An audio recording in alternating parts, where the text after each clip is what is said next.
أعوذ بالله من الشيطان الرجيم. بسم الله الرحمن الرحيم.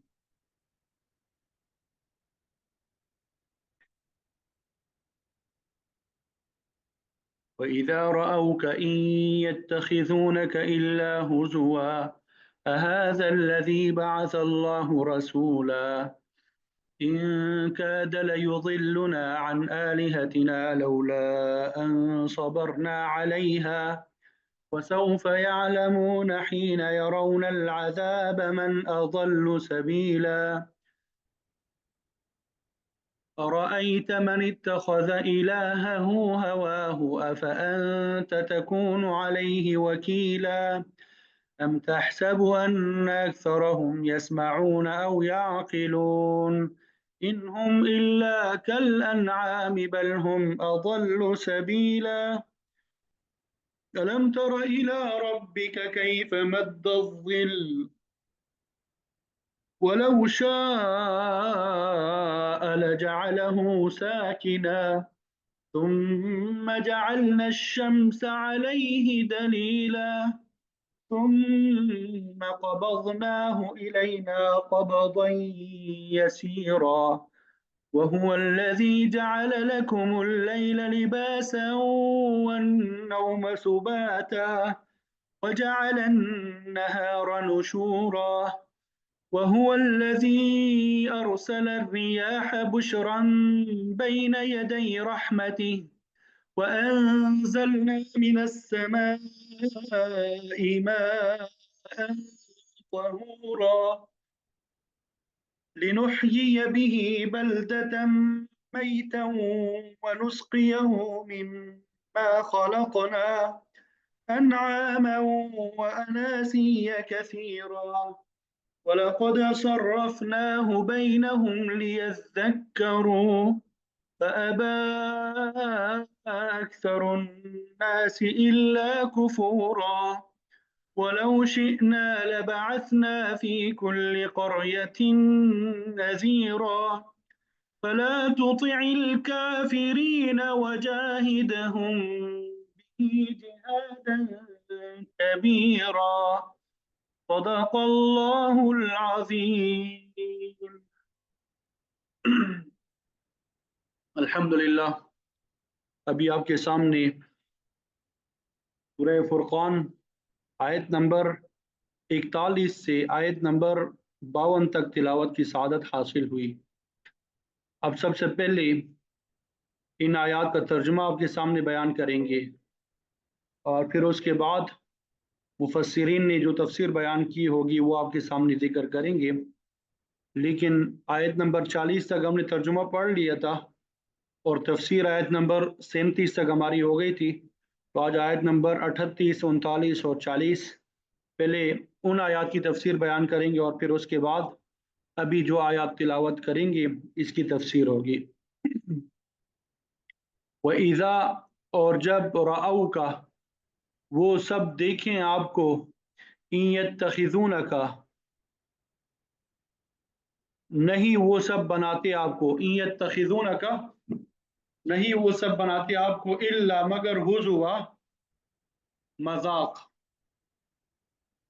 جب دیکھتے ہیں یہ لوگ آپ کو تو نہیں بناتے آپ کو مگر مذاق. أَهَذَا الَّذِي کیا یہ وہی ہے الذی جسے بھیجا ہے اللہ تعالیٰ نے رسول بنا کر. ان کاد لیضلنا بے شک قریب تھا لیضلنا کہ ضرور وہ گمراہ کر دیتا ہمیں عن آلہتنا ہمارے معبودوں سے. لولا اگر نہ ہوتا ان صبرنا کہ صبرنا ہم نے صبر کرتے ہم جمے رہتے علیہا ان پر. بے شک قریب تھا کہ یہ ہم کو گمراہ کر دیتا ہمارے معبودوں سے اگر ہم صبر نہ کرتے ان پر. وسوف يعلمون اور ان قریب وہ سب جان لیں گے حين يرون العذاب جب وہ سب دیکھیں گے عذاب کو من اضل سبیلا کون زیادہ گمراہ ہے راستے کے اعتبار سے. ارائیت کیا آپ نے دیکھا ہے من جس نے بنا لیا الہہ ہوا اپنا معبود اپنے خواہشات کو جس نے اپنے خواہشات کو اپنا معبود بنا لیا ہو، کیا آپ نے اسے دیکھا ہے؟ افانتا، تو کیا آپ ہو سکتے ہیں علیہ اس پر وکیل نگہبان؟ ام تحسب، یا آپ گمان کرتے ہیں ان اکثرہم کہ واقعی ان کے اکثر یسمعون سنتے ہیں، او یعقلون یا وہ سب سمجھتے ہیں، انہم نہیں ہے وہ سب الا مگر کل انعامی جانوروں کی طرح، چوپاؤں کی طرح، بل ہم اضل سبیلا بلکہ وہ زیادہ گمراہ ہے راستے کے اعتبار سے۔ الم ترا، کیا آپ نے نہیں دیکھا الی ربک اپنے رب کی طرف، کیف مدہ کیسے اس نے پھیلا دیا ظل سائے کو، ولو شاء لجعلہ ساکنا اگر وہ چاہے ضرور بنا دے اسے، ضرور کر دے اسے ساکنا ساکن، ثم پھر جعلنا ہم نے بنایا الشمس سورج کو علیہ اس پر دلیلا دلالت کرنے والا، ثم جعلنا پھر ہم نے بنایا سورج کو علیہ اس پر دلیلا دلالت کرنے والا، ثم قبضناہ پھر ہم نے سمیٹ لیا اسے الینا اپنی طرف، قبضہ سمیٹنا، یسیرا ایسا ایسا، پھر ہم نے سمیٹ لیا اسے الینا اپنی طرف، قبض یسیرا ایسا ایسا سمیٹنا، وہو الذی اور وہ ذات جس نے جعل بنا لیا لکم تمہارے لیے اللیل رات کو، لباسا لباس، والنوم اور نیند کو سباتا آرام، وجعل النہار اور بنایا دن کو نشورا دوبارہ اٹھ کھڑے ہونے کے لیے، وہو الذی اور وہی ذات ہے جس نے ارسل الریاح بھیجا ہواؤں کو، بشرن خوشخبری کے لیے، بین یدی دونوں ہاتھوں کے درمیان، یعنی آگے یا پہلے، رحمتی اپنی رحمت کی، بین یدی رحمتی کہ وہ وہی ذات ہے جس نے چلائی ہوائیں خوشخبری لانے والی، اس کے باران رحمت سے پہلے، وانزلنا اور ہم نے اتارا من السماء آسمان سے، ماء طہورا پانی پاک کرنے والا، لنحیی تاکہ ہم زندہ کریں بھی اس کے ذریعے، بلدتن ایک شہر، میتا مردہ کو، ونسقیہ اور ہم پلائیں اس سے، مما ان میں سے جنہیں خلقنا ہم نے پیدا کیا، انعاما جانوروں کو، واناسیہ اور انسانوں کو، کثیرا بہت سے، وَلَقَدْ صَرَّفْنَاهُ اور بلا شبہ یقیناً ہم نے پھیر پھیر کے بیان کیا ہے اسے، بینہم ان کے درمیان، لیذکروا تاکہ وہ سب نصیحت حاصل کرے، فابا پھر انکار کیا اکثر الناسی لوگوں کی اکثریت نے، الا کفورا مگر کفر یا ناشکری کرنے کا، ولو شئنا اور اگر ہم چاہتے، لبعثنا ضرور ہم بیچتے، فی کل قریۃ ہر بستی میں، نذیرا ایک ڈرانے والا، فلا تطع الکافرین آپ کہنا نہ مانی کافروں کا، وجاہدہم اور آپ جہاد کریں ان سے، بھی اس کے ذریعے، جہادن کبیرہ بڑا جہاد۔ تو یہ ان آیات کا ترجمہ ہے جو آپ کے سامنے بیان کر دیا۔ اب مفسرین نے جو تفسیر بیان کی ہے وہ آپ کے سامنے ذکر کریں گے، اور اس کے بارے میں نے آپ کو بتایا تھا کہ پہلے ان آیات کی تفسیر بیان کریں گے جو کل رہ گئی تھی، یہ آیت نمبر 37 تک ہم نے تفسیر بیان کر دی تھی، آیت نمبر 38 سے تفسیر جو ہے ہم نے بیان کرنی ہے۔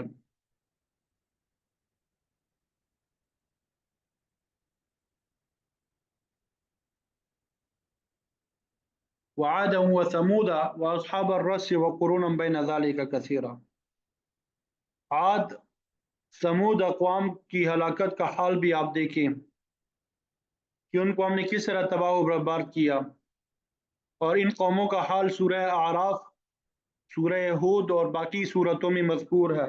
واصحاب الرس اور کنویں والوں کا حال بھی آپ دیکھیں، ان کو بھی اللہ تعالیٰ نے ہلاک کیا۔ یہ کون لوگ تھے؟ صحیح حدیث میں ان کے کوائف جو ہے وہ نہیں ملتے، البتہ امام ابن جریر طبری رحمۃ اللہ علیہ نے کعب احبار کی ایک ضعیف روایت نقل کی ہے جو قابل اعتماد نہیں ہے، تو بہرحال بعض کہتے ہیں کہ یہ قوم تہامہ کے مقام پہ آباد تھے، بعض اسے یمن میں یمامہ کے باشندے بتاتے ہیں، بعض نے ان کا وطن جو ہے شام کا مقام انطاکیہ بتایا ہے۔ تو مفسرین نے اس قوم کا ذکر اجمالی طور پہ کیا ہے کہ اللہ تعالیٰ نے ان کی طرف اپنا ایک نبی مبعوث فرمایا۔ بعض کہتے ہیں کہ ان کا نام حنظلہ ابن صفوان تھا، جو کہ اسماعیل علیہ السلام کی اولاد میں سے تھے۔ بعض کہتے ہیں کہ اسماعیل علیہ السلام کی اولاد میں سے کوئی نبی نہیں ہوا سوائے آخری نبی محمد مصطفیٰ صلی اللہ علیہ وسلم کے۔ تو بہرحال کوئی بستی تھی جہاں اللہ تعالیٰ نے اپنا نبی مبعوث فرمایا۔ اس بستی میں ایک سیاہ رنگ کے حبشی غلام کے علاوہ کوئی آدمی بھی ایمان نہ لایا۔ ایک دن ان کافروں نے منصوبہ بنایا کہ اللہ کا نبی ہمیں ہر روز تنگ کرتا ہے، ہمارے معبودوں کو برا بھلا کہتا ہے، اسے فلاں کنویں میں پھینک کر اس کا کام تمام کر دیا جائے۔ چنانچہ انہوں نے اللہ کے نبی کو کنویں میں پھینکا اور اس کے منہ پہ ایک بڑی چٹان رکھ دی تاکہ اللہ کا نبی باہر نہ نکل سکے۔ وہ ایماندار حبشی غلام دن بھر جو ہے محنت مزدوری کرتا اور شام کو کھانا لا کر کسی طرح اللہ کے نبی کو کنویں میں دے دیتا۔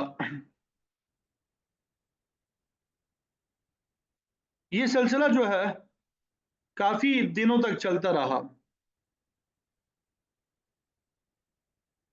یہ سلسلہ کافی دنوں تک چلتا رہا۔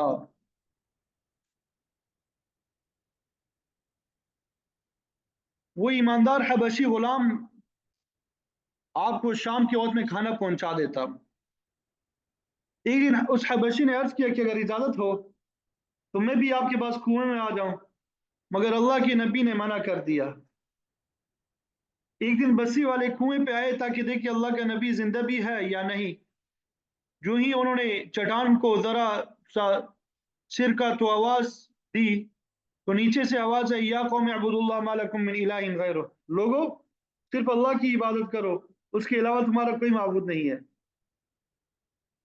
جب قوم نے نبی کو زندہ پایا تو انہوں نے مٹی اور پتھر ڈال کے کنویں کو ہمیشہ کے لیے بند کر دیا۔ پھر اللہ کا عذاب آیا اور وہ سارے کے سارے ہلاک ہو گئے۔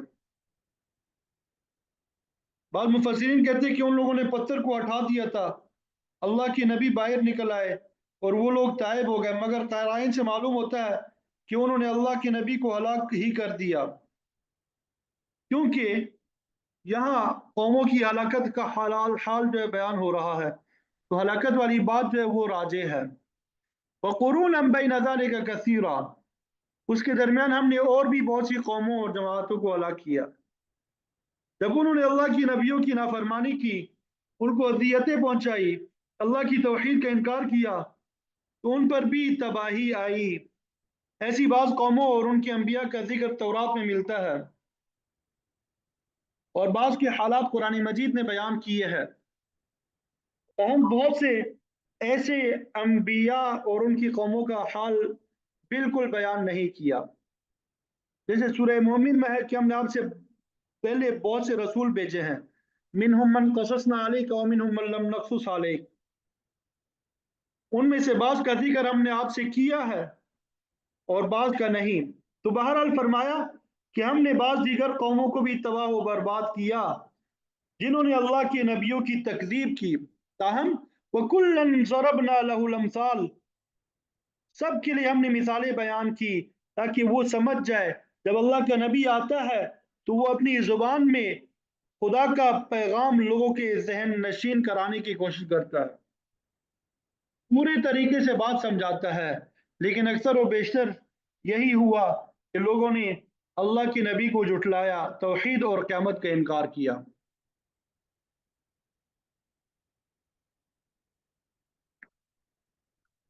بات سمجھ آ گئی؟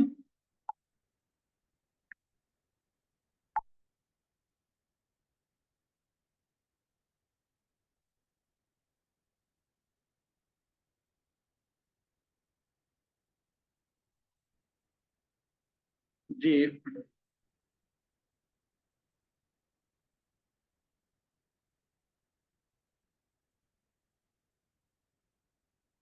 اللہ اکبر کبیرہ۔ وَكُلًّا ضَرَبْنَا لَهُ الْأَمْثَالَ، वकुल्लन तब्बरना तदबीरा, सबके लिए हमने मिसालें बयान की है। वकुल्लन ज़रबना लहुल अमसाल, सबके लिए हमने मिसालें बयान की है ताकि वो समझ जाएं। जब अल्लाह का नबी आता है तो वो अपनी ज़ुबान में खुदा का पैगाम लोगों के जहन नशीन कराने की कोशिश करता है, पूरे तरीके से बात समझाता है। लेकिन अक्सर और बेशर यही हुआ कि लोगों ने अल्लाह के नबी को जुटला दिया, तौहीद और क़यामत का इनकार कर दिया। वकुल्लन तब्बरना तदबीरा, ऐसे तमाम फिरकों को हमने मलियामेट कर दिया, उनमें से एक को भी हमने नहीं छोड़ा। वलक़द अतौ अलल क़रयति लती उमतिरत मतरस्सौ, और ये मक्के वाले उस बस्ती पे से गुजरते हैं जिन पर बुरी बारिश बरसाई गई। मक्के से शाम और फलस्तीन के रास्ते पे वो बस्तियां आबाद थी जिनको अल्लाह ताला ने बुरी बारिश बरसा के तबाह किया। उन पे पत्थरों की बारिश हुई, उन्हें जमीन से ऊपर उठा के फिर दोबारा गिरा दिया गया।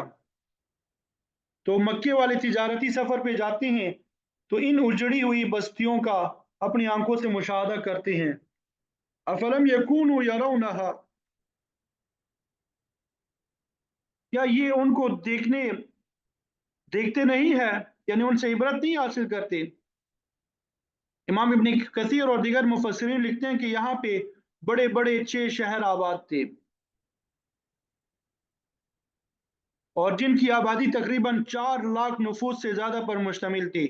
वहां उन बस्तियों के खंडरात और बहर मैयत भी नजर आता है, वहां कोई इंसान जिंदा न बचा। आज भी आप बहर मैयत के बाद हिस्सों में देखें, वहां पे कोई आबी जानवर जिंदा नहीं रहता। तो ये सारी निशानियां है। अल्लाह ताला ने फरमाया कि मक्के वाले इनको देख के इबरत हासिल नहीं करते। हकीकत ये है बल्कान ला यरजून नुशूरा, ये लोग मर कर दोबारा उठाए जाने पे यकीन ही नहीं रखते। अगर उनको मरने के बाद दोबारा जिंदा होने और जजाए अमल की फिक्र होती तो नाफरमानी की इतनी बड़ी जुर्रत ना करते। दरअसल अकीदे क़यामत का इनकार लोगों को आखिरत की फिक्र से आज़ाद कर देता है, तो वो गाफिल हो जाते हैं और फिर आखिर जो है अल्लाह ताला की गिरफ्त आ जाती है। तो ये जो कल आयत हमने पढ़ी थी जिनकी तफसीर रह गई थी वो आपके सामने बयान कर दी। ठीक है।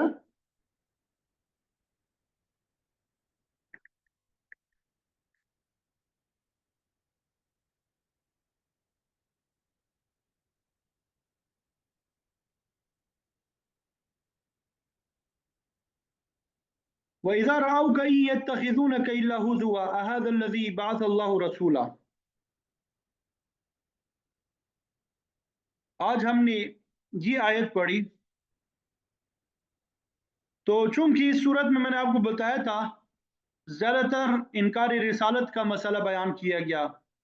लोग अल्लाह के नबियों पे तरह तरह के एतराज़ करते थे, बल्कि उनके साथ मजाक करते थे, उनका मजाक उड़ाया करते थे, अहले ईमान को तकलीफें पहुंचाते थे। तो आज की पहली आयत में इसी बात का तज़किरा है। व इज़ा रअऊ का, जब कुफार और मुशरिकीन आपको देखते हैं, इन यत्तखिज़ूनका इल्ला हुज़ुवा, तो बनाते हैं आपको टट्टा किया हुआ, यानी आपका तमस्खुर उड़ाते, मजाक उड़ाते हैं। कहते हैं कि अल्लाह को नबूवत और रिसालत के लिए नाऊज़ु बिल्लाह मिन ज़ालिक अबू तालिब का यतीम भतीजा ही मिला था, न इसके पास माल, न जानवर, न बागात, न महल्लात, न नौकर चाकर, तो भला ये कैसे नबी हो सकता है।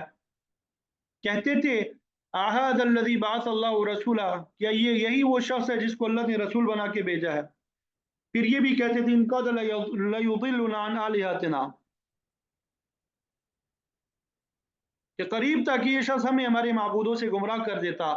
लौला अन सबरना अलैहा, अगर हम इन पे सब्र ना करते, यानी उन पे मुस्तहकम ना रहते। इस शख्स की तकरीर बड़ी पुरअसर है।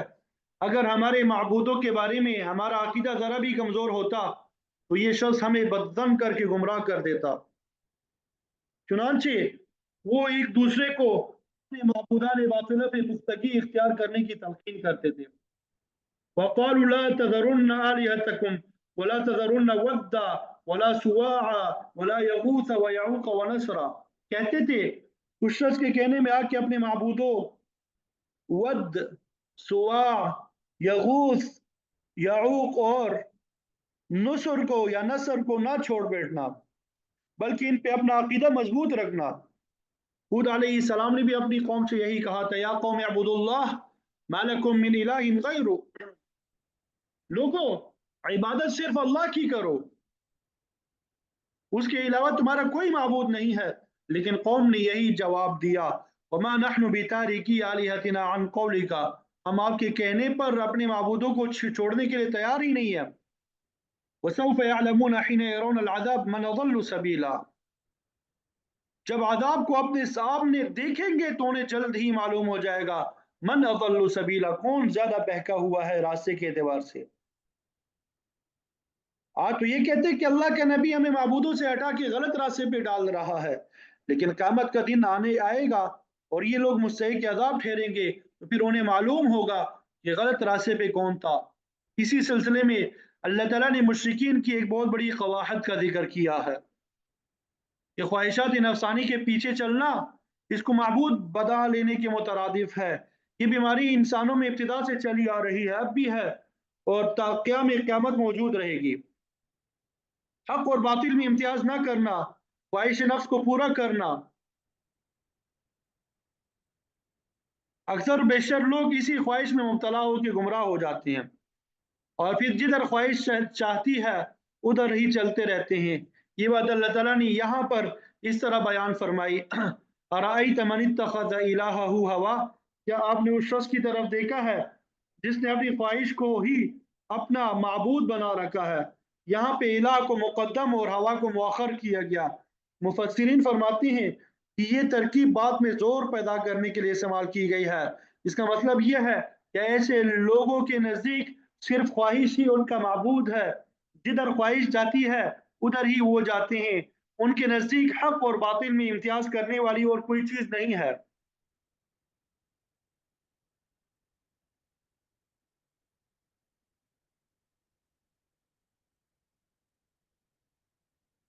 تو یہ خواہش جو ہے کبھی خاندان کی وجہ سے ہوتی ہے، کبھی سوسائٹی کی وجہ سے، کبھی علاقائی رسم و رواج کی وجہ سے.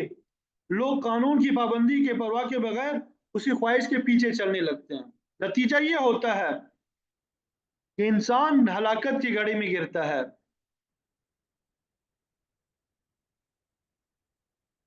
آپ صلی اللہ علیہ وسلم کا ارشاد ہے، ما تحت ظل السماء من الہ يعبد من دون اللہ عز وجل اعظم عند اللہ من ہوا یتبع، یعنی آسمان کے سائے کے نیچے اللہ کے علاوہ سب سے بڑا معبود خواہش ہے جس کی اتباع کی جاتی ہے. افانت تکون علیہ وکیلا، کیا آپ اس کے ذمہ دار ہیں؟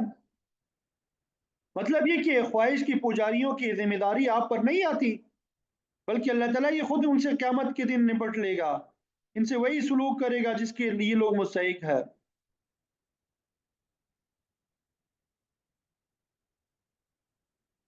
تفسیر حسینی والے مفسر لکھتے ہیں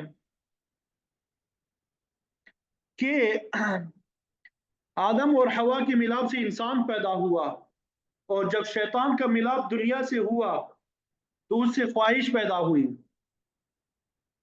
گویا شیطان کا عقد دنیا سے ہوا.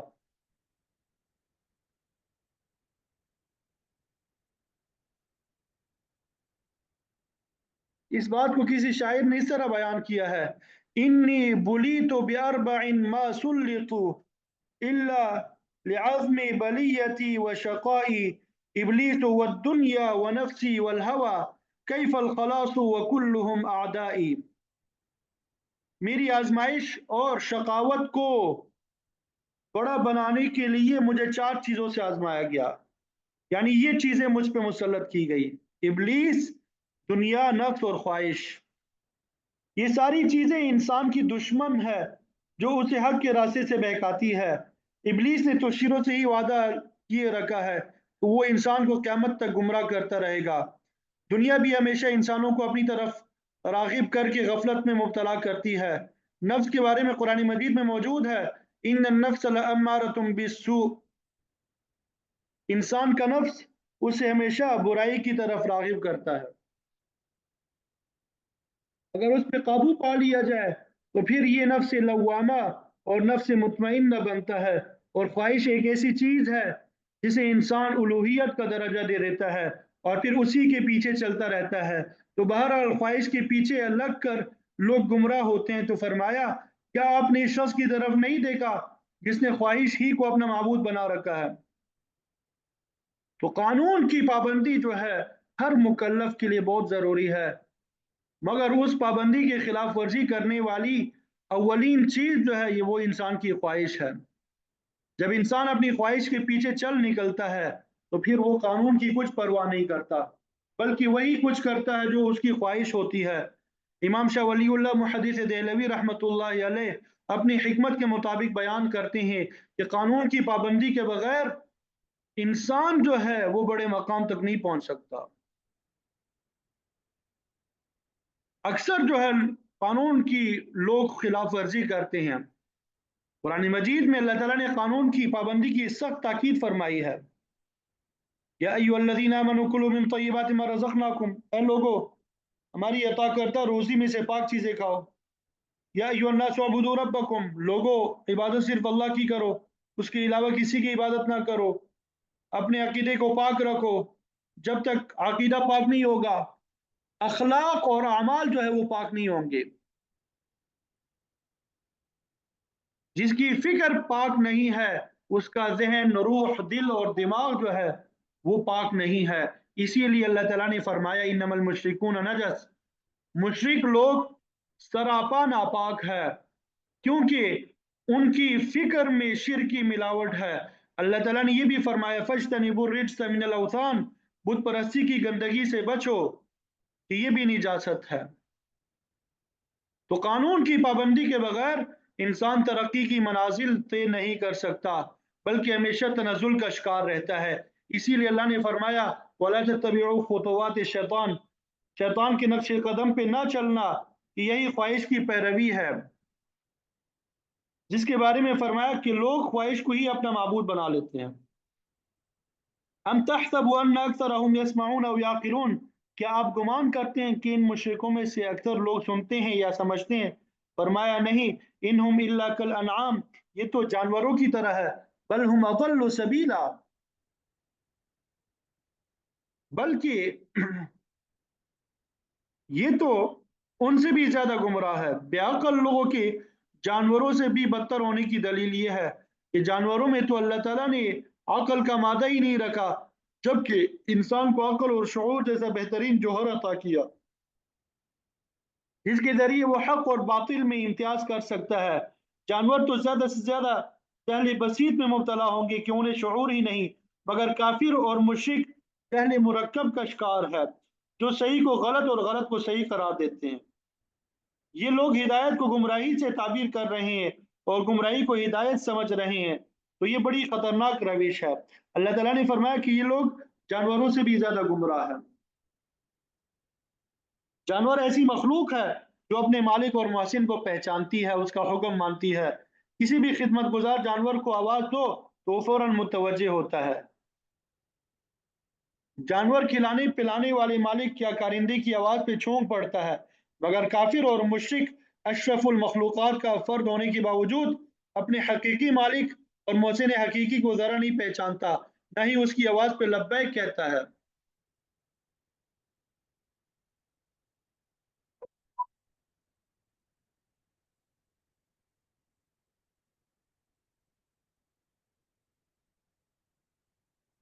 तो बहरहाल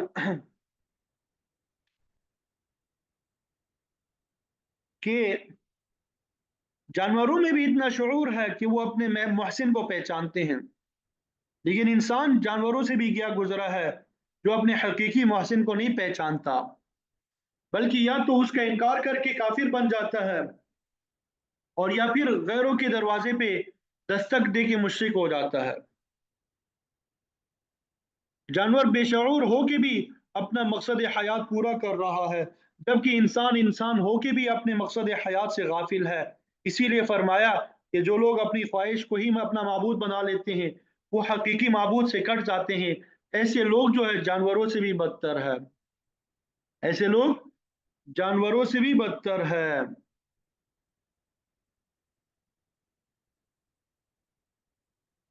अलम तरा इला रब्बिका कैफ मद्दा ज़िल। अल्लाह ताला ने दलील दलील तौहीद ही के सिलसिले में ईसाई का जिक्र किया। अलम तरा इला रब्बिक, है मुखातब क्या आपने नहीं देखा अपने रब की तरफ। यहाँ पे रुयत बसरी मुराद नहीं है बल्कि रुयत कल्बी और रुयत इल्मी मुराद है। क्या तुम्हारे इल्म और फहम में ये बात नहीं है कैफ मद्दा ज़िल कि तेरे परवरदिगार ने इस साये को किस तरह लंबा किया है। हर चीज का साया घटना घटता भी है बढ़ता भी रहता है। वलौशा अलजालहु साकिना, वो चाहता तो उस साये को साकिन यानी एक जगह ठहरा हुआ बना देता।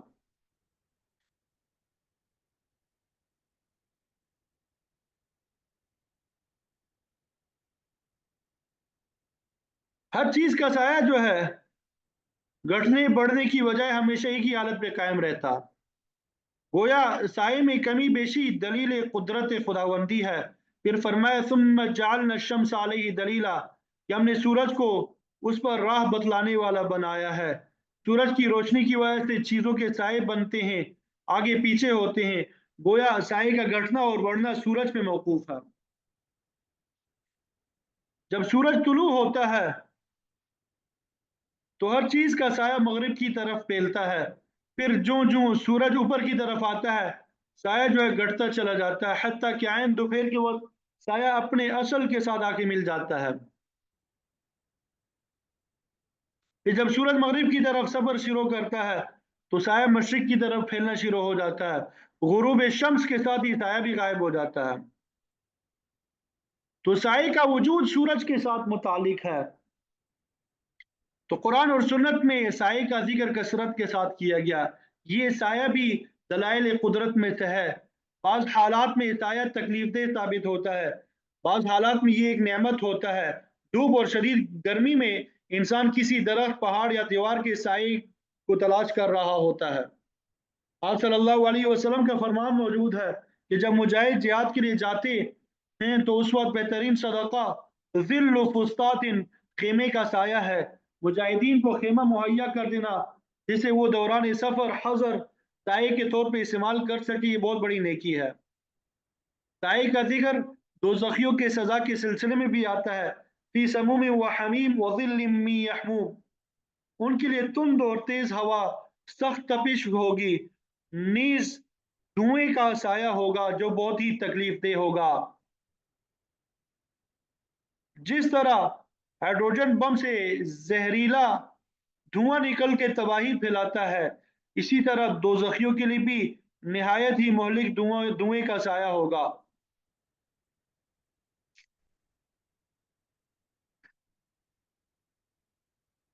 ज़माने जाहिलियत का एक शायर अपने शिकार का जिक्र करते हुए कहता है, वलक़द सबरतु अला समूमी यकिन्नुनी क़िरदुन अला इल्यतैनि गैर मुरज्जली। मैंने सख्त तुम्हें सबर किया, मैंने सख्त लो में सबर किया बड़ा, जबकि मेरे पास कोई चीज ना थी सिवाय सर की लटों के जो कि गैर कंगी शुदा थे और मेरी गर्दन पे साया अफगन थी। मतलब इस कदर शदीद तपिश में मेरे सर के बालों की लिवटें ही मेरी गर्दन को लू से जो है बचा रहे थे। गर्दन के पट्टे बड़े नाजुक होते हैं जो धूप लगने की वजह से खराब हो जाते हैं। इसको लू लगना या सन स्ट्रोक भी कहते हैं। अक्सर लोग इसी की वजह से हलाक हो जाते हैं। यही वजह है कि अरब के लोग सर पे रुमाल बांधते हैं जो उनकी गर्दन को लो लगने से महफूज रखती है। हदीस में आता है इत्तकुल लानैन, दो लानत वाली चीजों से बचो। लोगों ने अर्ज किया हुजूर वो दो चीजें कौन सी है। फरमाया रास्ते में या साई की जगह में पाखाना करना। जाहिर है कि अगर इन मकामात पे कोई शख्स गंदगी फैलाएगा तो रास्ते चलने वाले या साय में थोड़ी देर आराम करने वाले मुसाफिरों को तकलीफ होगी। तो इन दो जगहों पे बौल और बराज करने से मना किया गया। کیونکہ ایسا کرنے والوں کے حق میں مسافر لعنت کریں گے۔ غزوہ فتح ماہ رمضان میں پیش آیا، سخت گرمی کے ایام تھے، آپ صلی اللہ علیہ وسلم 10,000 صحابہ کی جماعت لے کے مدینہ سے نکلے۔ آپ صلی اللہ علیہ وسلم نے سفر میں روزہ افطار نہ کرنے کا حکم دیا، پھر جب ایک دن کا سفر باقی رہ گیا تو فرمایا کل تو دشمن سے آمنا سامنا ہو جانے کا احتمال ہے، اس لیے روزہ نہ رکھو۔ صحابہ فرماتے ہیں کہ اس سفر کے دوران ہم میں سے سایہ صرف اسی شخص کے پاس ہوتا تھا جس کے پاس کوئی کمبل ہوتا تھا، جسے وہ تاپ کے سایہ بنا لیتا، ورنہ ہم میں سے اکثر لوگ سورج کی تپش سے بچنے کے لیے اپنے چہروں کو ہاتھوں سے ہی ڈانپتے تھے۔ سائے کے لیے کوئی خیمہ، کپڑا یا درخت نہیں تھا۔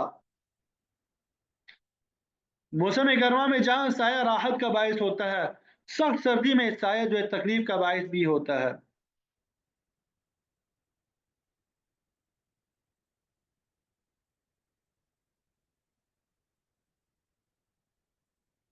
تو سایہ حقیقت میں ایک تاریکی ہوتی ہے جو کبھی ہلکی اور کبھی باری ہوتی ہے۔ اس مقام پہ اللہ تعالیٰ نے سائے کو بدور دلیل بیان فرمایا۔ شاہ عبد القادر لکھتے ہیں کہ دن کے پہلے پہر کسی چیز کا سایہ سورج کی الٹی طرف گڑتا چلا جاتا ہے، یہاں تک کہ اصل چیز کی جڑ سے آ کے مل جاتا ہے۔ ثم قبضناہ الینا قبضا یسیرا، شاہ سے فرماتے ہیں اس کا یہی مطلب ہے کہ ہم مجھ کو سمیٹ لیتے ہیں اپنی طرف، آہستہ آہستہ سمیٹنا۔ وہ ہوتا ہے آہستہ آہستہ متعلقہ چیز کی جڑ سے آ ملتا ہے۔ ہر چیز کی اصل تو ذات خداوندی ہے، اس کا ارشاد ہے یرجع الامر کلہ، سب چیز اسی کی طرف جو ہے رجوع کرتی ہے۔ کائنات کی کسی چیز کا اپنا کوئی مستقل وجود نہیں ہوتا، بلکہ ساری کائنات اللہ تعالیٰ کی تجلیات کا عکس یا سایہ ہے۔ اسی لیے اللہ تعالیٰ نے فرمایا ہے کہ ہر چیز اس کی طرف لوٹتی ہے۔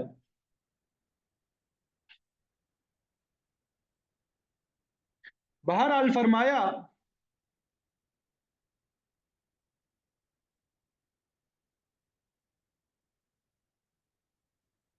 کہ دن کے پہلے پھیر میں ہر چیز کو اپنی طرف آہستہ آہستہ سمیٹ لیتے ہیں، اور جب پچھلے پھیر دوسرا رخ شروع ہوتا ہے تو سایہ دوسری طرف لمبا ہونا شروع ہو جاتا ہے، حتیٰ کہ جب سورج غروب ہو جاتا ہے تو سایہ جو ہے وہ بھی غائب ہو جاتا ہے۔ علامہ شبیر احمد عثمانی اور بعض دیگر مفسرین بیان فرماتے ہیں کہ اسی سائے سے ہم دنیا کی ہستی کی مثال بھی سمجھ سکتے ہیں۔ اول عدم یعنی کچھ نہیں تھا، پھر نور یعنی دنیا کا وجود آیا، اور آخر میں یہ سب کچھ پھر عدم میں چلا جائے گا، یعنی پوری کائنات ختم ہو جائے گی۔ جس طرح جسمانی نور اور سائے کی مثال ہے، اسی طرح روحانی نور اور ظلمت کو بھی قیاس کیا جا سکتا ہے۔ جب انسانیت کفر، شرک اور معاصی کی تاریکی میں مبتلا ہوتی ہے تو اللہ تعالیٰ آفتاب نبوت کی روشنی بھیجتا ہے، جس کے ذریعے لوگوں کو صحیح راستہ نصیب ہوتا ہے۔ گویا انبیاء کے ذریعے نور ہدایت میسر آتا ہے، توحید و روشنی ہے، کفر، شرک اور معاصی ظلمت ہے۔ یہ ظلمت نبوت کی تعلیم یعنی آسمانی ہدایت کے ذریعے ہی دور ہوتی ہے۔ تو اللہ تعالیٰ نے فرمایا اے مخاطب، کیا تم نے نہیں جانا کہ اللہ تعالیٰ نے ابتدا میں اس سائے کو کس طرح دراز کیا؟ اگر وہ چاہتا تو یہ سایہ ایک ہی مقام پہ ٹھیکا رہتا، مگر اس نے نظام شمسی اسی طریقے سے قائم کیا ہے کہ سورج کی رفتار کے ساتھ سایہ بھی گڑتا بڑھتا رہتا ہے، آخر میں بالکل ختم ہو جاتا ہے۔ مطلب یہ کہ سائے کا گھٹنا بڑھنا یہ سورج پہ موقوف ہے، اور یہ اللہ تعالیٰ کی قدرت کی دلیل ہے۔ اللہ تعالیٰ نے آپ صلی اللہ علیہ وسلم کو سراج منیرہ فرمایا ہے، یعنی آپ روشن چراغ ہے۔ اسی طرح قرآن، تورات اور انجیل کو بھی اللہ تعالیٰ نے نور یعنی روشنی کا لقب دیا ہے۔ تو گویا جو روشن چراغ انبیاء کرام کتب سماویہ کی صورت میں لے کے آتے ہیں، اس سے نور ہدایت پھیلتا ہے، کفر، شرک اور معاصی کی تاریکی دور ہوتی ہے۔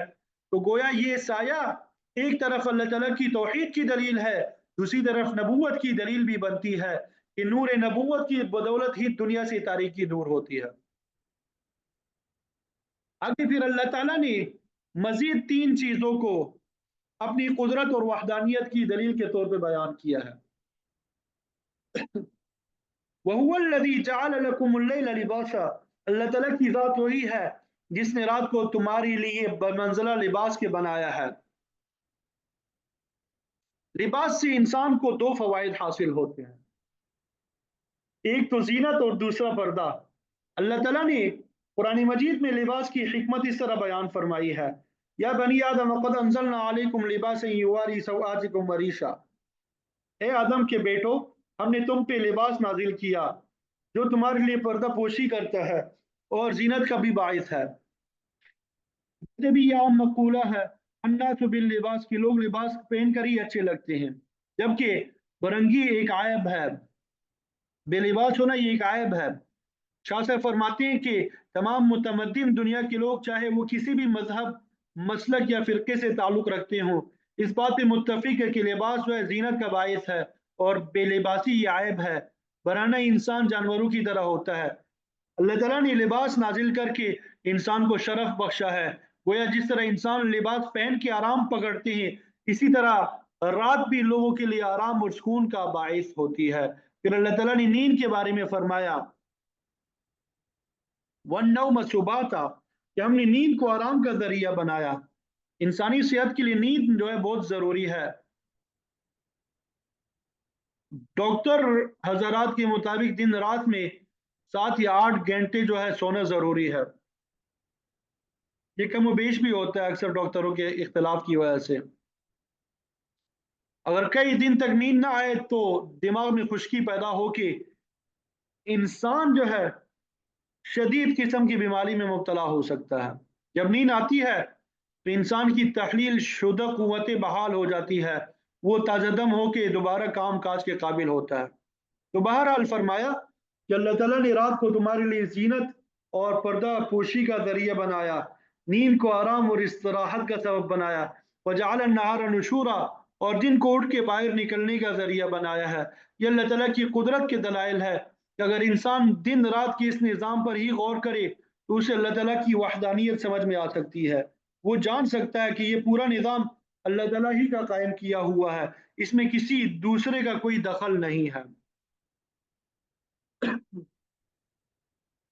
वहुवल्लज़ी अरसल अर्रियाह बुशरन बैन यदै रहमतिह व अंज़लना मिनस समाई माअन तहूरा।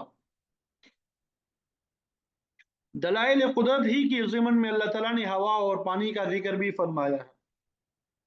वहुवल्लज़ी अरसल अर्रियाह बुशरन बैन यदै रहमतिह, अल्लाह ताला की ज़ात वही है जो चलाता है खुशखबरी देने वाली हवाओं को उसकी बारान रहमत से कबल। ज़ाहिर बारिश से पहले हवाएं चलती है जिनकी वजह से पानी से लबरेज बादल उठते हैं। फिर जहां अल्लाह ताला को बारिश बरसाना मतलूब होता है, हवाएं बादलों को वहां ले जाती है।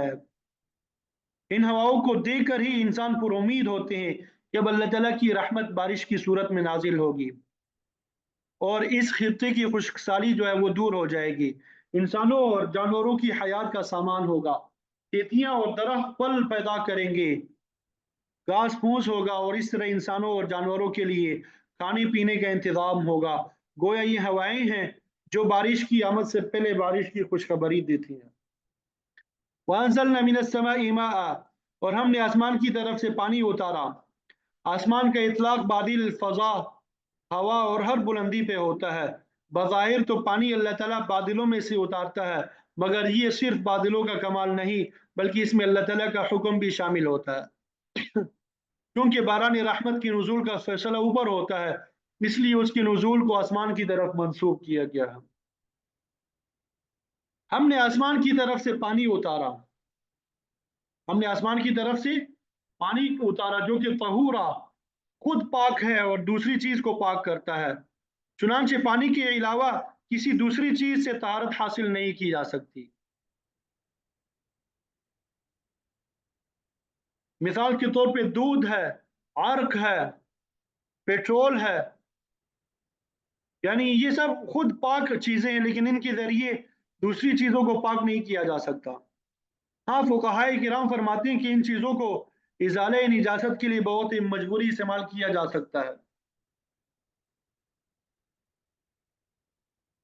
मसलन कपड़े को निजात लग गई, पानी मुयस्सर नहीं, तो उस निजात को पेट्रोल के जरिए से भी दूर किया जा सकता है, लेकिन इनसे वजू या गुस्ल नहीं किया जा सकता। पानी का बदल अल्लाह ताला ने मट्टी को करार दिया। फलम तजिदू माअन फतयम्ममू सईदन तय्यबा, अगर पानी मुयस्सर ना हो तो पाक मट्टी से तयम्मुम किया जा सकता है।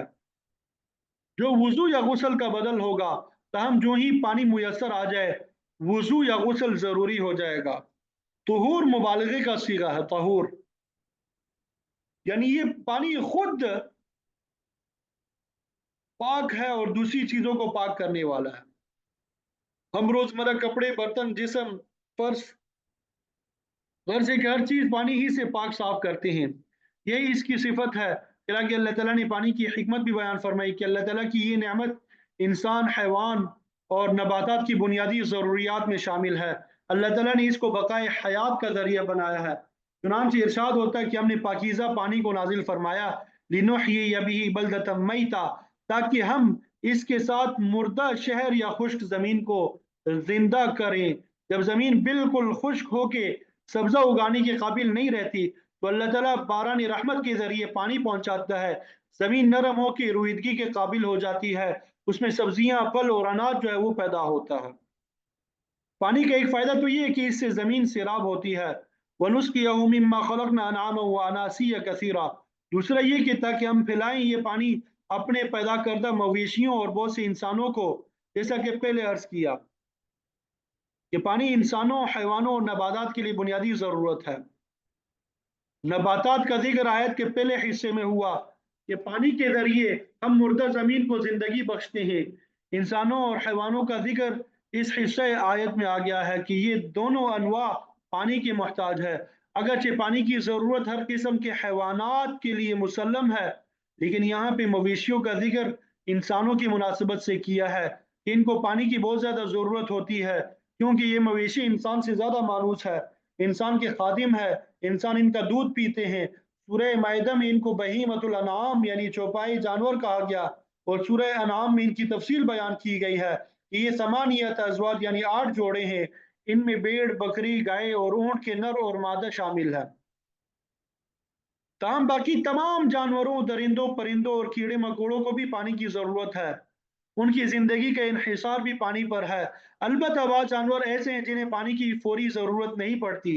बाज़ जानवर 6-6 माह बाद पानी पीते हैं। जैसे गोह, वो मिट्टी में रहती है, कभी कभार पानी इस्तेमाल करती है। लेकिन मज़कूरा मवेशी जो है दिन में कई कई मरतबा पानी पीते हैं, इसीलिए अल्लाह ताला ने बतौर ख़ास ज़िक्र फरमाया। जहाँ तक इंसान का ताल्लुक है तो पानी उसकी ग़िज़ा का लाज़मी हिस्सा है। जो भी ग़िज़ा वो इस्तेमाल करता है वो खून पैदा करती है और खून में 80% पानी और बाकी 20% दीगर अज्जा मसलन नमक, चर्बी, प्रोटीन, लहमियात, शक्कर वगैरह होते हैं। तो गोया इंसानों के लिए भी पानी जो है अशद ज़रूरी है। इंसानों के लिए भी पानी क्या है? अशद ज़रूरी है।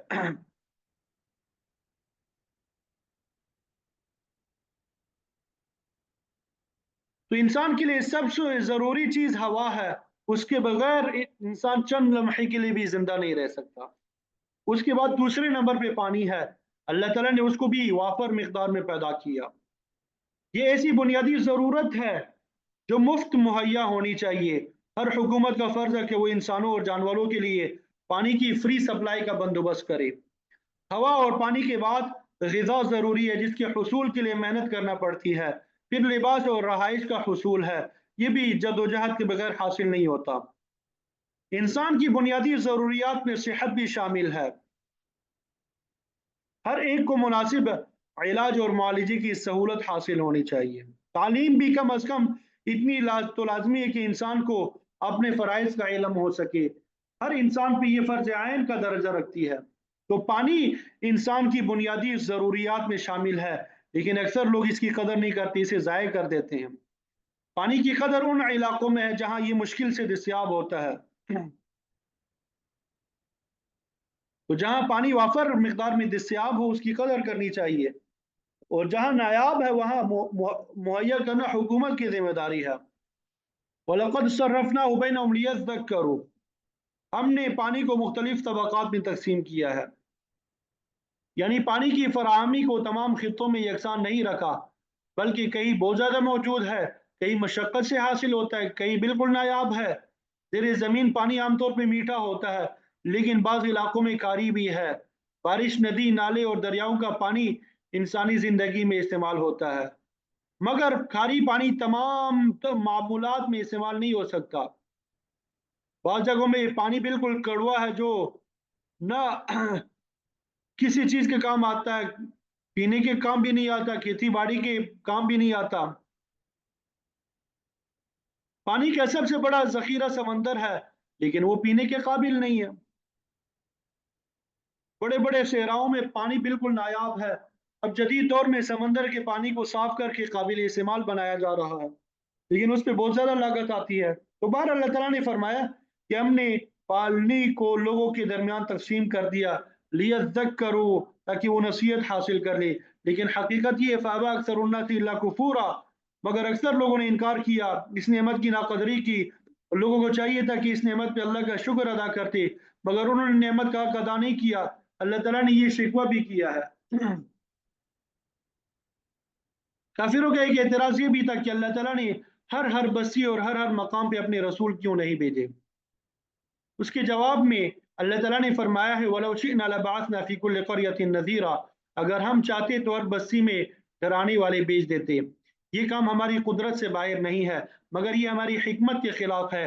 اللہ تعالیٰ نے مختلف علاقوں میں خاص لوگوں میں اپنے رسول بھیجے، ان پہ وحی نازل کی، اس طرح لوگوں کی ہدایت اور رہنمائی کا انتظام فرمایا۔ پھر آخر میں اقوام عالم اور تمام بنی نوع انسان بلکہ جنات کے لیے اپنا آخری رسول مبعوث فرمایا، لِأُنذِرَكُمْ بِهِ وَمَنْ بَلَغَ، تاکہ وہ اس قرآن کے ذریعے اپنے مخاطبین اور تمام ان لوگوں کو ڈرائے جن تک یہ قرآن پہنچے۔ اللہ تعالیٰ نے اپنے نبی کو تسلی دیتے ہوئے فرمایا کہ آپ ان لوگوں کے بےہودہ اعتراض کے جواب کی طرف نہ جائیں، بلکہ اپنا کام کرتے چلے جائیں۔ فَلَا تُطِعِ الْكَافِرِينَ، آپ کافروں کی بات نہ مانیں، بلکہ ان کے خلاف قرآن مجید کے ذریعے ایک ضروری کام یہ ہے وَجَاهِدْهُمْ بِهِ جِهَادًا كَبِيرًا، آپ ان لوگوں کے ساتھ جہاد کبیر کریں۔ بہی کا مرجع جو ہے قرآن ہے کہ اس کے ذریعے آپ بڑا جہاد کریں۔ جس طرح اللہ تعالیٰ نے بارش نازل فرما کے انسان کی جسمانی ضروریات پوری کی، اسی طرح وحی الہی کے ذریعے قرآن نازل فرما کے انسان کی روحانی اور عقلی ضرورتوں کی تکمیل کی، اس کی روحانی پیاس کو بھی بجھایا۔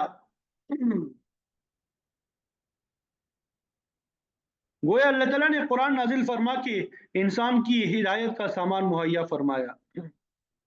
جہاد ویسے ہی اپنے اندر وسیع مفہوم رکھتا ہے، اس سے مراد صرف جنگ نہیں بلکہ جنگ بھی جہاد کا ایک حصہ ہے۔ جہاد سے مراد اپنی تمام ظاہری اور باطنی قوتوں کو دشمن کے مقابلے میں صرف کرنا ہے۔ جہاد کے بارے میں آپ صلی اللہ علیہ وسلم کا فرمان ہے جاہدوا الکفار والمشرکین باموالکم وانفسکم والسنتکم، کہ کافروں اور مشرکوں سے اپنے مالوں، اپنی زبانوں اور اپنی جانوں کے ساتھ جہاد کرو۔ مطلب یہ کہ جہاد صرف قتال کا نام نہیں بلکہ زبان کے ذریعے فریضہ تبلیغ ادا کرنا، دین کے احکام لوگوں تک پہنچانا، لوگوں کے شکوک اور شبہات دور کرنا، بوقت ضرورت بحث مباحثہ کرنا، تصنیف و تالیف کے ذریعے لوگوں تک علم پہنچانا، مال خرچ کرنا، یہ سب جہاد میں آتا ہے۔ مگر قرآن کی تبلیغ کو اللہ تعالیٰ نے جہاد کبیر سے موسوم کیا ہے۔ آپ صلی اللہ علیہ وسلم جب کسی جنگ کے لیے جاتے تو دیگر دعاؤں کے علاوہ یہ دعا بھی فرماتے اللہم منزل الکتاب ومجری السحاب حازم الاحزاب اہزمہم وانصرنا علیہم، اے بادلوں کو اٹھانے والے، کتاب کو نازل کرنے والے، مخالف لشکروں کو شکست دینے والے، اور ہماری مدد فرما کے ہمیں غلبہ عطا فرما۔ ہمارا مقصد ملک حاصل کرنا نہیں ہے بلکہ اس کتاب کے پروگرام کو آگے چلانا ہے تاکہ لوگوں کی فکر پاک ہو جائے، ان کے اعمال درست ہو جائے۔ شاہ عبدالعزیز محدث دہلوی رحمۃ اللہ علیہ فرماتے ہیں کہ دشمن کے مقابلے میں ظاہری، باطنی، مالی اور جانی قوہ کو صرف کرنا جہاد کا ایک حصہ ہے۔ دین کے 4 مسلمہ دشمن ہے جن کا مقابلہ کرنے کے لیے قرآن نے تعلیم دی ہے۔ سب سے پہلا دشمن یہ خود نفس انسانی ہے، جس کے بارے میں فرمایا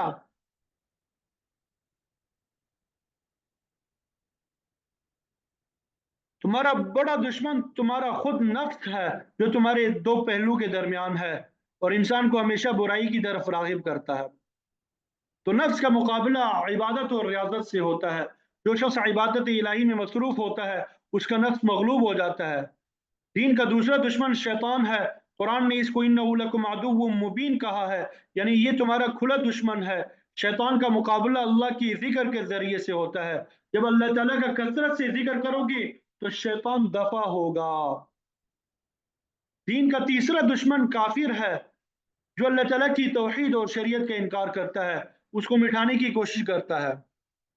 उसके साथ मुकाबला करना भी जरूरी है। वअइद्दू लहुम मस्तताअतुम मिन कुव्वा, इन दुश्मनों का पूरी कुव्वत के साथ मुकाबला करो। तीर कमान से लेके एटम बम और हाइड्रोजन बम तक जितने भी वसाइल मुयसर हो सकते वो सब बरूकार इस्तेमाल में लाओ। और चौथा दुश्मन मुनाफिक है, जो अंदरूनी तौर पे प्रोपेगेंडा करके मुसलमानों को और उनके दीन को कमजोर करने की कोशिश करता है।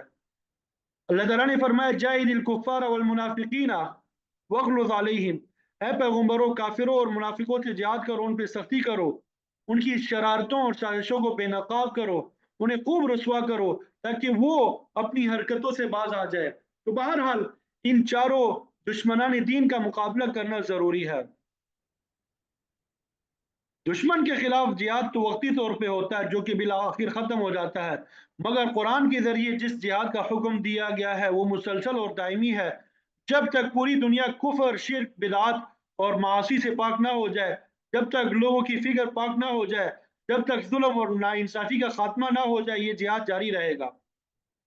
मुखालिफिन कुरान भी अपनी तगो-दो जारी रखेंगे, लोगों के दिलों में शुकूक और शुबहात पैदा करने के लिए गलत प्रोपेगेंडा करेंगे। इन सब के खिलाफ जिहाद करना जिहाद कबीर है।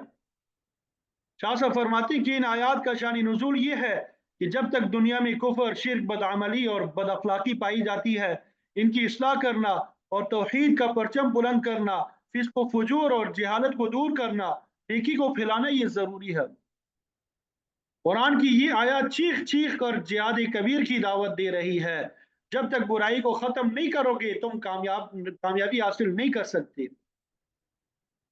आज मुसलमान इसी फरीजे और जिम्मेदारी को छोड़ने की वजह से जिल्लत की पस्ती में गिरे हैं। आज भी दुनिया के 5 अरब आबादी में तकरीबन 4 अरब लोग कुफर और शिर्क में मुब्तला है। बाकी 1 अरब भी बराए नाम तौहीद परस्त है। इनमें से भी बहुत कलील तादाद जो है सीधे रास्ते पर है। तो बहरहाल बुराई के खिलाफ कुरान के जरिए जिहाद जो है ये हर वक्त जारी है, जारी रहेगा। अल्लाह ताला हमें भी अमल की तौफीक अता फरमाए और हमें भी जारी रखने की तौफीक अता फरमाए। व आखिर दावाना अनिल हम्दुलिल्लाहि रब्बिल आलमीन। बाकी इंशाअल्लाह अल्लाह ने चाहा तो कल पढ़ेंगे। अल्लाह ताला मुझे आपको अमल की तौफीक अता फरमा दे। तो